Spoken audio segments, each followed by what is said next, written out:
Ladies and gentlemen, furries and otherkin, welcome to the Culture Wars podcast. I am your host, Senpai, and I'm on a mission to escort you through the culture war. Join me as we document and analyze the battle for the soul of the nation. And with that, let's get into the news.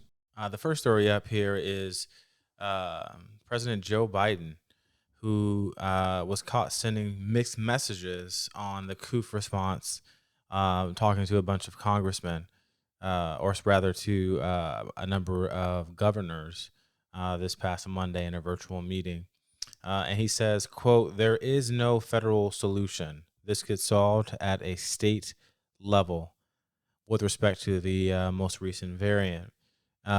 This is a rather shocking statement because he spent all of 2020, Joe Biden did, talking about how he would do better than Donald Trump in competing the virus, criticizing Trump for having no response.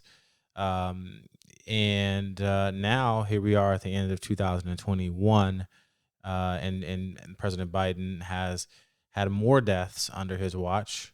I think that was as of October or November. More deaths in 2021 than 2020.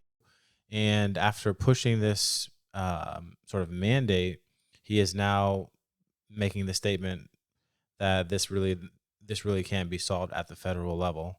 This is a state level issue.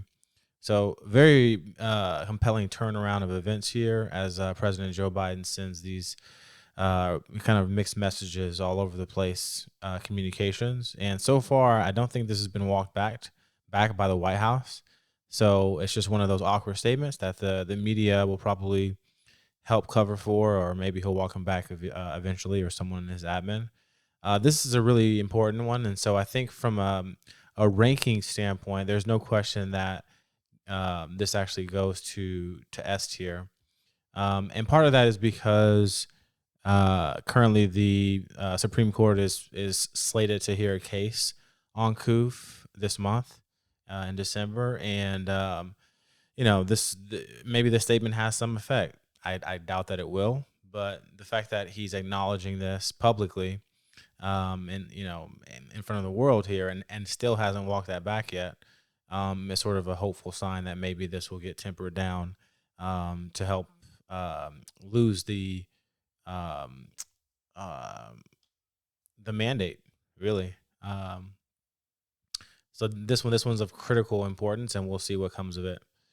The next story up here is, speaking of the COOF, is a crazy story out of New York City, which shows a mother and child being kicked out of an Applebee's over the New York City vaccine mandate.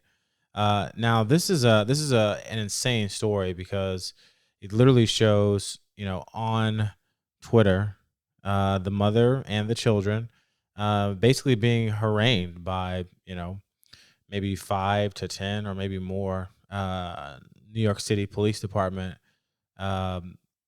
officers, accosting them, right, and making this kid all cry and everything, just for not having their vaccine mandate, or their vaccine passport, to eat at this Applebee's. Folks, this is horrifying, and this is probably going to be a massive story with gigantic repercussions to come for quite a long time. They said this kind of thing would never happen. They said that this was all conspiracy. This would not, come to pass. Folks would be reasonable. Maybe we get out of this thing sooner than later. But now you have little kids being kicked out of an Applebee's, and the United States of America, no less, and not in some far countryside, somewhere in a boondock somewhere, but literally in one of the biggest cities in the entire country, if not, the world. All thanks to Mayor Bill de Blasio and his order at the beginning of this month to mandate the vax, to mandate the jab for everybody, including kids. So horrific stuff. And, I'm reminded of one thing that came out of the Tim Pool podcast earlier today, which was, he was talking about this exact story. And there was a communication around, hey, when mothers get upset, things start to change. And you kind of see this through the Virginia election, the governor election a few months ago. It was kind of a major upset, and a part of that was due to pissed off and very angry parents, including mothers, who said, I'm tired of this. Not going to take it anymore. My child is being taught to hate themselves. A la CRT. The administration is corrupt. They're not teaching our kids, and it's been hell, right, for them.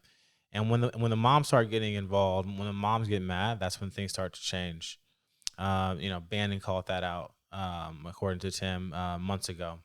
And anyway, on the Tim Pool podcast, they actually made a really strong connection between, I think it was the French Revolution and the Russian slash Bolshevik revolutions, saying that angry mothers had a major role in both of those two movements, which is fascinating. So this is a major one to watch. I think it's going to be sort of a bellwether for what happens in other major cities in the country. You have this Vaxx mandate taking effect in places like Chicago now and other cities, Democrats strongholds, and so I think this is going to resonate with a lot of folks and continue to be a very, very impactful story and situation as it develops. And so with this, I'm actually going to move this one up as well to an S tier. It doesn't get more pressing than this. What happens by our leadership in response to the coup is of paramount importance for our lives. Notice it's not the coup itself, but rather the response to the coup by our elected officials that will have a massive, massive impact. And so with that, then let's move on to the third story, which is Elon Musk. So Elon Musk had a really interesting interview with the Babylon Bee last week, and he's talking about everything, right? From the culture, wokeness, sort of this mind virus, I think he calls it, and some of his spats with folks like Elizabeth Warren, who are just basically hypocrites, who complain about his tax situation, even though he's paid more than any human being in the history of the United States. And the reason that this interview I think is really valuable is, really two things. One is it really validates alternative media. And so someone of Elon's stature, the multi-billionaire,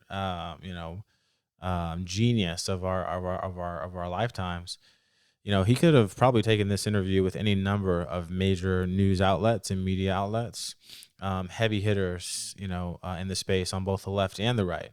And he decided to spend his time with the Babylon Bee, which I think is a great signal boost and validation for some of these sort of like kind of newer, kind of up and coming, let's say, combatants in the culture war, who are using humor and satire and wit, right, to discuss and to analyze and to dissect what's happening in the culture. So this was definitely a meaningful and important conversation for that reason alone. And he actually takes some shots at CNN and some of the, let's say, bedroom improprieties of CNN producers in this. So just a real kind of tout, if you would, for, let's say, alt media and some of the more decentralization of that, and players within that space. And second is just the wokeness aspect of it. I mean, just going back to his comment about this being a mind virus, and definitely encourage you to kind of check this out, this woke mind virus. It's huge because he gets it. I mean, he's, in the absence of Donald Trump from Twitter, Elon Musk has become one of the biggest voices in the, let's say, free thinking space in general, on Twitter. And so he's been one of the targets, if you would, from a lot of folks. But great interview. I'm not, yeah, exactly. Great interview. Lots of good content. Elon's signature sort of communication style there. Definitely worth checking out. On the tier list in terms of importance for the culture and what this means, though, I think I'm going to give this a B. It's a nice move and a nice play. And I think it's well at home at the B level.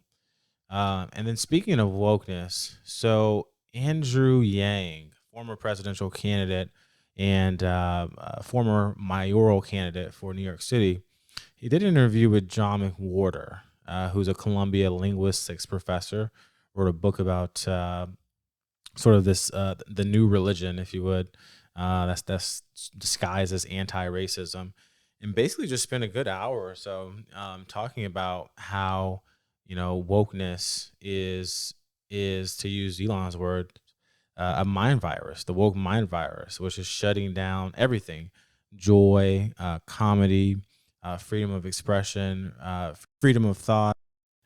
Trying to cancel folks like Dave Chappelle and others. Limiting free speech, and it's just a very illiberal position. And so, very fascinating interview that Andrew Yang did here with John last week. And I think it's interesting. To be honest, I haven't really followed Andrew Yang too much since he lost the mayoral election. I thought it was sort of over for him. I thought he was irrelevant to the culture, but he actually goes pretty in depth about his kind of forward movement and forward party. So he wants to really make this a sort of a powerhouse politically. He's not giving up the fight. I mean, he's still in it. He's just doing it in a different way. And overall, I think his sort of forward party movement is just really impressive. It really resonates with me personally, and I think with a lot of people in the middle, in the center, who feel disaffected by both the Democrats and the Republicans, right? That sees the inherent flaws in the system, and this whole forward party movement is really about ranked choice voting as being kind of a major facet of what they're about, and then also open primaries. So you can read more about their sort of core principles and their values here, and kind of what their platform is. But it should be interesting to see, as we head into 2022, what sort of political influence they may have at the state and local level. It will be interesting to see if they even have let's say, a decisive impact in even one race, right? And one city or one state. That alone would be a momentous, I think, shift forward, and kind of keep Andrew Yang in the midst of the sort of relevant culture shapers going into the next year. And so I'm actually going to move this Yang one here to A class. This is definitely an A class story. I think it's going to have huge potential ramifications on domestic politics. Everyone's tired of the two-party system, right? Lesser of two evils. Do I want to get drowned or strangled by these politicians? And I think one of the things that they discuss here is the if a ranked choice voting system was to be implemented, politicians would need to compete for the middle to win. And right now they don't. They appeal to their extremes. They know their base. As long as they get over their percentage and thresholds, the middle will be damned. It doesn't really matter. And ranked choice is really trying to appeal to the moderates. And shout out to the Yang gang, by the way, because I remember even like a couple years ago that this was a huge sort of cultural signal, if you would, that Yang was just built different. I mean, he was pushing his UBI, common sense, businessman approach, trying to solve problems instead of create problems. And so I'm overall, I still like the guy. I'm impressed by the guy, even though he's had some L's, and I hope to see how this shapes out, and hopefully it does shape out well. Okay, so moving on to the next story. We have our girl Candace Owens. I don't know if she's our girl, but overall I like her more than not. I think she's a strong and intelligent person, and I tend to value her opinion a lot of the times. She's not always right, but I think she does a lot of things well, and she's coming from the Daily Wire as her outlet now. So she has an interesting interview that landed last week with the Donald himself, Donald J. Trump, former POTUS, and it was an interesting interview because this interview, it really the main takeaway that people got from it is that, hey, Donald Trump really supports the vaccines. He's in favor of the vaccines. He's proud of the vaccines. And a lot of people on the right, they gave him a lot of flack for that. They were like, dude, man, you're missing the mark here. I mean, can't you see how it's ruining our lives? I mean, we just talked about, right, this video of the mom getting, and her child, getting kicked out of an Applebee's, right, for not having the vaccine passport, the stuff of horror movies. And Donald Trump didn't really like, even like he's pro-vaccine but anti-mandate, right? And he agreed with Candace that they're bad, right? We shouldn't be, making little kids suffer and ruining lives. And the right just took it really, really hard, and I think I kind of get why. It's because I think that there's a real sense now in which Donald Trump is he's out of touch. He's out of touch. He so Candace here, right? So she's on social media. She's actually responding to Trump's comments about the vaccines, and she's basically running cover a little bit for him and saying, "Look, this guy's old. Like he's coming from the newspaper generation. I don't really think that if you go down here a little bit more." I think that he just relies on typical mainstream sources. I don't think that there's, anything evil going on in terms of him, like lying or covering up. He's just not on the internet that much, right? He doesn't find these alternative media websites, and so that's her sort of cover for him to acknowledge that, hey, yeah, he didn't really embrace the pain that a lot of people on the right and in the middle right now are feeling, and even those on the left, right? Maybe more silently. Um, and, but he is going to tout one of his greatest achievements, which is making these vaccines. But overall, my takeaway from this is that this doesn't show that Trump has changed. Right, this is actually consistent with his previous messages.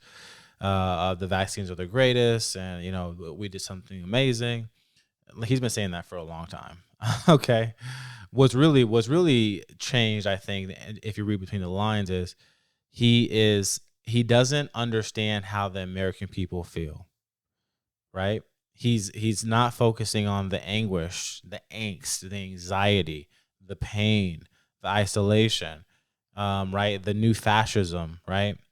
That's coming in to create this sort of medical tyranny, sort of a regime, if you would. And so I think that's really the so what of this entire story.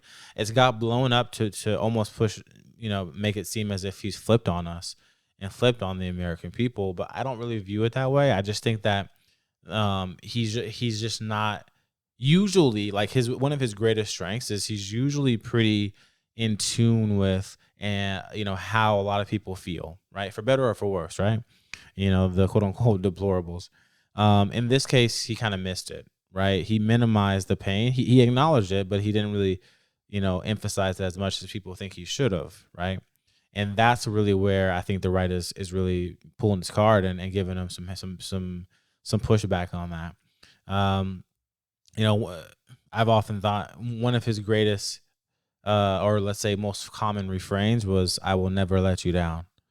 And in this case, I think people feel let down.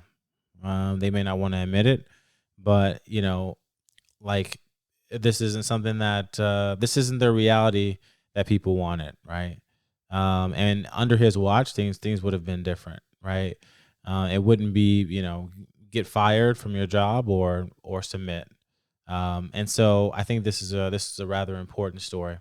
But that being said, given all the hype that's come about it, I don't think we learned too much new here, in my opinion, except that Trump is a little bit out of touch right now.